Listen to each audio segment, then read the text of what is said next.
Hi friends, मेरे dazzle classes में आप लोग का बहुत बहुत स्वागत करता हूं। तो फ्रेंड्स, आज हो गया 6 दिसंबर से जितने भी करंट अफेयर्स से क्वेश्चन बनेंगे यहाँ से हम कवर करेंगे, जो आपके हर एग्जाम के लिए बहुत ही ज़्यादा इंपॉर्टेंट होने वाला है। और बैक टू बैक बहुत सारे एग्जाम आने वाले। करंट अफेयर्स बहुत ही ज़्यादा इंपॉर्टेंट होता है आपके हर एग्जाम के लिए, चाहे आपके स्टेट का एग्जाम हो, चाहे सेंट्रल गवर्नमेंट के एग्जाम हो, चाहे SSC, रेलवे, UPSC, PSC, चाहे बैंक के एग्जाम हो, सभी एग्जाम के लिए करंट अफेयर बहुत ही ज़्यादा इंपॉर्टेंट होता है।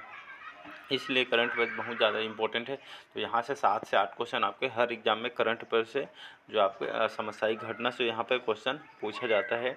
तो करंट अफेयर बहुत ही ज़्यादा इंपॉर्टेंट होता है। तो चलिए स्टार्ट करते हैं आज से करंट अफेयर से। अगर आप चैनल में नए होंगे, चैनल को सब्सक्राइब करके रख लीजिएगा ताकि आप तक नोटिफिकेशन पहुँच जाए। यहाँ मैं जितना भी करंट अफेयर्स कराता हूँ जो इंपॉर्टेंट है, उन्हीं क्वेश्चन को यहाँ पे आपको कराता हूँ जो आपके एग्जाम में हेल्पफुल हो। तो स्टार्ट करते हैं आज के सेशन। तो हाल ही में अंतर्राष्ट्रीय स्वयंसेवी दिवस, या इसको इंग्लिश में आपका इंटरनेशनल वॉलंटियर डे बनाया जाता है। तो इसको कब मनाया जाता है? तो 4 दिसंबर, 5 दिसंबर, 6 दिसंबर डी है, इनमें से कोई नहीं। तो इसका सही ऑप्शन हो जाएगा 5 दिसंबर। तो 5 दिसंबर को इसको अंतर्राष्ट्रीय लेवल पे, जो कि स्वयंसेवी दिवस, तो अंतर्राष्ट्रीय जो स्वयंसेवी दिवस है या इंटरनेशनल वॉलंटियर डे, इसको आपके 5 दिसंबर को हर साल इसको मनाया जाता है। तो इसका बी ऑप्शन सही हो जाएगा। तो लोगों को जागरूक करने के लिए इसको मनाया जाता है। तो 5 दिसंबर को याद रखिएगा, यह अंतर्राष्ट्रीय लेवल पर इसको मनाया जाता है, इंटरनेशनल वॉलंटियर डे। तो इसका 5 दिसंबर सही आंसर हो जाएगा, बी ऑप्शन याद रखिएगा। अगला क्वेश्चन तरफ बढ़ते हैं। दूसरा क्वेश्चन है हमारा, विश्व मृदा दिवस हर साल कितनी दिसंबर को मनाया जाता है? तो मोस्ट इंपोर्टेंट क्वेश्चन है जी, याद रखिएगा। वनडे एग्जाम में डायरेक्ट पूछा जाता है। तो 4 दिसंबर, 5 दिसंबर, 6 दिसंबर, या आपका इनमें से कोई नहीं। तो इसका सही ऑप्शन हो जाएगा 5 दिसंबर। तो विश्व भर में इस दिवस को लोगों को जागरूक करने के लिए यहाँ पे इसको मनाया जाता है, विश्व मृदा दिवस को।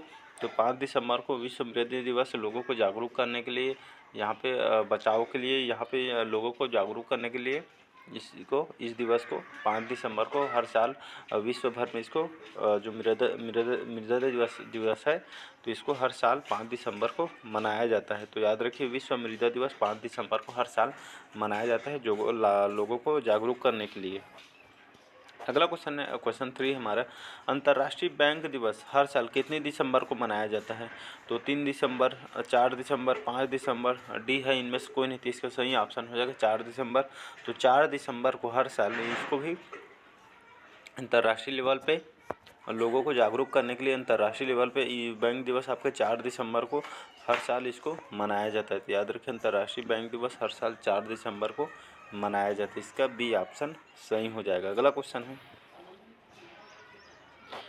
चौथा क्वेश्चन हमारा, हाल ही में फिल्म जो निर्माता है MS राजमौली ने न्यूयॉर्क फिल्म क्रिटिक्स सर्कल में कौन सी फिल्म के लिए सर्वश्रेष्ठ निर्देशक पुरस्कार जीता है? तो उनकी फिल्म थी पुष्पा, KGF 2, RRR, या डी है, इनमें से कोई नहीं। थी इनकी जो फिल्म आई थी हाल ही बीच में, जो ब्लॉकबस्टर मूवी है, तो इसका सी ऑप्शन सही हो जाएगा, RRR। तो हाल में जो फिल्म निर्माता है, फिल्म निर्देशन का काम किया है RRR, राजमौली जी, सुने भी होंगे न्यूज़ वगैरह यूट्यूब में भी। तो जो उनकी फिल्म थे RRR, जो निर्माता है MS राजमौली जी, इन्होंने जो न्यूयॉर्क फिल्म क्रिटिक्स में, इन्होंने सर्कल में आपके RRR फिल्म के लिए इन्होंने सर्वश्रेष्ठ निर्देशक का पुरस्कार इन्होंने जीता है RRR के लिए। तो याद रखिए, मोस्ट इम्पोर्टेंट क्वेश्चन है। उनकी फिल्म आई थी RRR, उनके लिए न्यूयॉर्क सिटी में क्रिटिक्स सर्कल में उनको जो कि बेस्ट जो कि निर्देशक उनको पुरस्कार दिया गया है न्यूयॉर्क सिटी में। तो इसका उनकी फिल्म आई थी RRR के लिए उनको दिया गया है। तो इसका सी ऑप्शन सही हो जाएगा। अगला क्वेश्चन देखते हैं। क्वेश्चन 5 है, हाल ही में किसने राष्ट्रीय पिछड़ा वर्ग आयोग NCPC के अध्यक्ष के रूप में पदभार ग्रहण किया है? तो आपके हंसराज गंगाराम अहीर, बी है दीपक अहीर, सी है विनीत अहीर, चौथा है डी है, इनमें से कोई नहीं। इसका सही ऑप्शन हो जाएगा हंसराज गंगाराम अहीर। तो इनको जो कि राष्ट्रीय पिछड़ा वर्ग आयोग, जिसे आपका NCPC के नाम से इसको जाना जाता है, तो उनको राष्ट्रीय पिछड़ा वर्ग आयोग के अध्यक्ष के रूप में इनको नियुक्त किया गया है, हंसराज गंगाराम अहीर को। तो याद रखिए, इनको राष्ट्रीय पिछड़ा वर्ग आयोग के रूप में, इनको अध्यक्ष के रूप में इनको चुना गया है, चेयरमैन के रूप में। तो हंसराज गंगाराम अहीर याद रखिए, उनको नया नियुक्त किया गया है। अगला क्वेश्चन देखते हैं, छठवां क्वेश्चन, हाल ही में NPCI ने UPI वॉल्यूम कैप डेडलाइन को कितने साल के लिए बढ़ाया गया है? तो 1 साल, बी है 2 साल, सी है 3 साल, चौथा है डी है, इनमें से कोई नहीं। इसका सही ऑप्शन हो जाएगा 2 साल।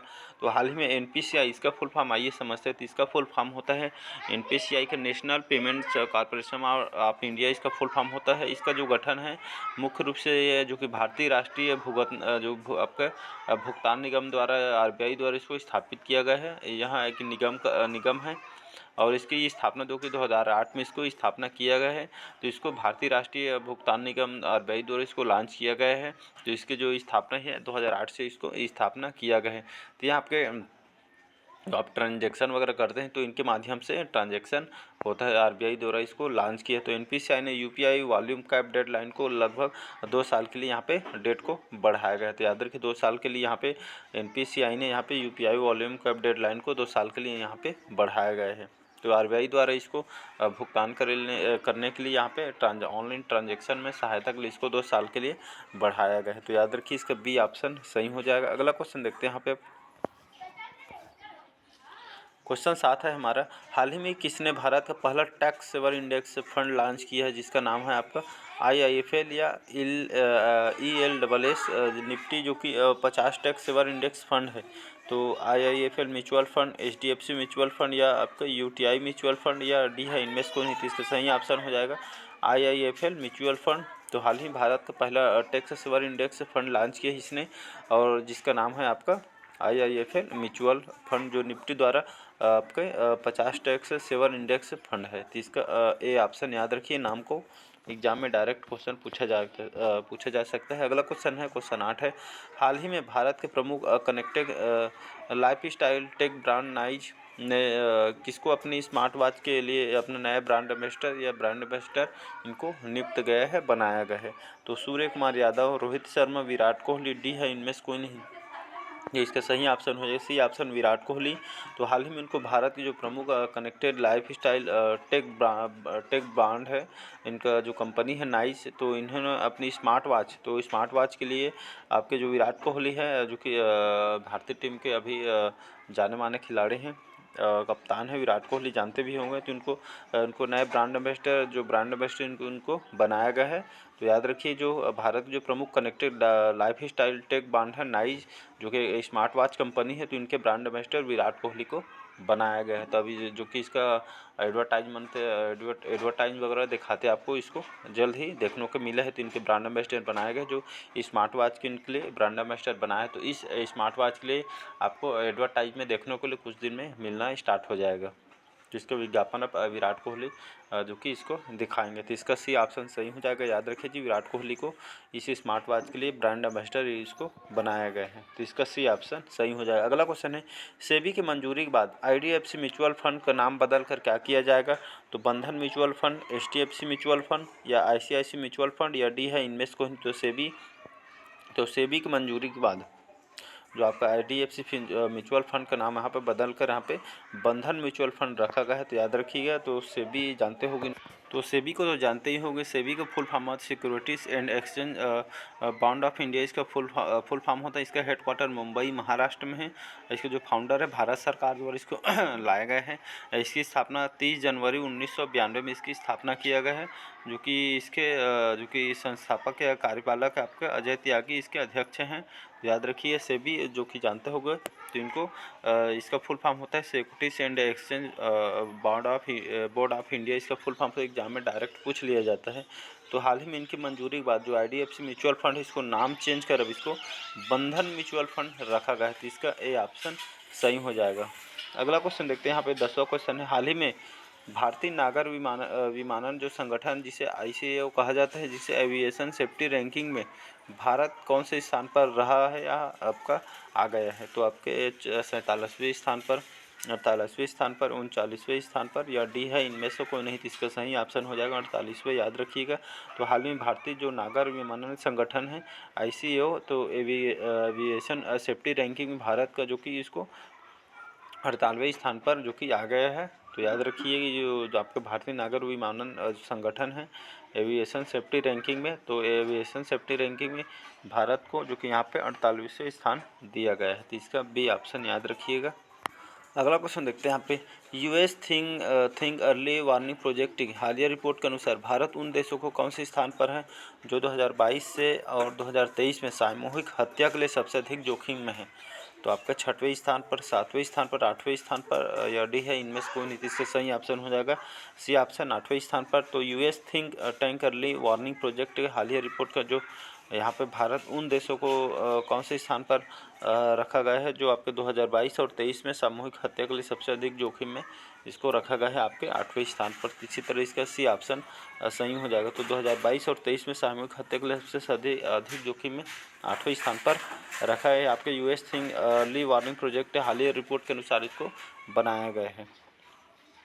12वां क्वेश्चन है, हाल ही में आंकड़ों के अनुसार राष्ट्रीय एड्स नियंत्रण संगठन, जिसे नेको का नाम से इसको जाना जाता है, तो राष्ट्रीय एड्स नियंत्रण संगठन की घोषणा के अनुसार हाल ही में 2010 और आपका 2021 के 10 से लेकर 21 के बीच में देश की जो HIV संक्रमण की वार्षिक दर कितने प्रतिशत गिरावट आई है? तो 36%, 46% या 56% या डी है, इनमें से याद रखिएगा। इसका जो सही ऑप्शन हो जाएगा बी ऑप्शन 46%। तो ये जो आंकड़ा है या हाल ही में आंकड़ों के अनुसार जो राष्ट्रीय एड्स नियंत्रण संगठन है, तो राष्ट्रीय जो एड्स नियंत्रण संगठन है तो नेको की घोषणा के अनुसार 2010 और 2021 के अनुसार जो HIV संक्रमण की जो वार्षिक दर है लगभग 46% की यहाँ पे गिरावट आई है। तो मतलब यहाँ पे जो मरीज है ये HIV का, जो कि इसका संक्रमण बहुत कम है, लगभग 46% की यहाँ पे गिरावट आई है, जो कि बहुत ही HIV सनी हो गए, बहुत ही दुर्लभ बीमारी है जो कि किसी को मत हो। तो यहाँ पे ये HIV संक्रमण लगभग 46% के 2010 से लेकर 21 में 46% की गिरावट आई है। तो इसका बी ऑप्शन सही हो जाएगा। तो मोस्ट इम्पोर्टेंट क्वेश्चन आपके एग्जाम में देखा जा सके। अगला क्वेश्चन है 13वां क्वेश्चन हमारा, हाल ही में किस राज्य ने आरक्षण बढ़ाकर 76% करने के लिए विधेयक पारित की है? तो छत्तीसगढ़, असम, पंजाब, डी है, इनमें से कोई नहीं। इसका सही ऑप्शन हो जाएगा ए ऑप्शन छत्तीसगढ़। तो हाल ही में जो छत्तीसगढ़ राज्य सरकार है, तो यहाँ पे राज्य ने यहाँ पे आरक्षण जो बढ़ाकर पहले से बढ़ाकर यहाँ पे 76% करने का विधेयक यहाँ पे पारित किया गया है। तब मतलब छत्तीसगढ़ में 76% जो कि आरक्षण बढ़ा दी गई है, यहाँ पे लागू भी हो गई है। तो यहाँ पे विधेयक पारित किया है। तो यहाँ पे छत्तीसगढ़ की बात करें, छत्तीसगढ़ की राजधानी है रायपुर, और यहाँ के जो मुख्यमंत्री हैं भूपेश बघेल जी, यहाँ के मुख्यमंत्री हैं। यहाँ के जो राज्यपाल है अनुसुईया उइके जी, जो कि यहाँ के राज्यपाल हैं। तो हाल ही में छत्तीसगढ़ में यहाँ पे जो आरक्षण बढ़ाकर 76% यहाँ पे विधेयक पारित किया गया है। तो आपके एग्जाम के लिए बहुत ही ज़्यादा इम्पोर्टेंट है। तो आज का करंट अफेयर्स कैसे लगा कमेंट करके ज़रूर बताइए। अगला क्वेश्चन देखते हैं, हाल ही में किस उच्च न्यायालय ने मंदिरों के अंदर मोबाइल फ़ोन के उपयोग पर प्रतिबंध लगा दिया गया है? तो हाल ही में आपका जो मद्रास उच्च न्यायालय है, तो यहाँ पे मंदिरों के अंदर मोबाइल फ़ोन के लिए यहाँ पे उपयोग के लिए प्रतिबंध जो कि बैन लगा दिए है मद्रास उच्च न्यायालय ने। तो हाल ही में अब यहाँ पे मंदिरों के अंदर मोबाइल को यहाँ पे प्रतिबंध पूरी तरीके से कर दिया गया है। तो इसका सी ऑप्शन सही हो जाएगा। अगला क्वेश्चन है हमारा, हाल ही में विकलांग कल्याण के लिए स्वतंत्र विभाग बनाने वाला भारत का पहला राज्य कौन बन गया है? तो महाराष्ट्र, मध्य प्रदेश, उत्तर प्रदेश, डी है, इनमें से कोई नहीं। तो इससे सही ऑप्शन हो जाएगा महाराष्ट्र। तो हाल ही में विकलांग जो कल्याण के लिए यहाँ पे विभाग के लिए स्वतंत्र विभाग बनाने वाला भारत का पहला राज्य कौन बना है? तो महाराष्ट्र इसका सही आंसर हो जाएगा। तो याद रखिए यहाँ आपके विकलांग कल्याण के लिए जो स्वतंत्र विभाग बनाने वाला भारत का पहला राज्य आपका महाराष्ट्र बना है। तो अगले एग्जाम के लिए बहुत ही ज़्यादा इंपॉर्टेंट है। तो आज के करंट अफेयर्स कैसे लगा कमेंट करके ज़रूर बताइए। आप चैनल बनाए हुए चैनल को सब्सक्राइब करके रख लीजिएगा। तो चलिए मिलते हैं अगले दिन। Thank you.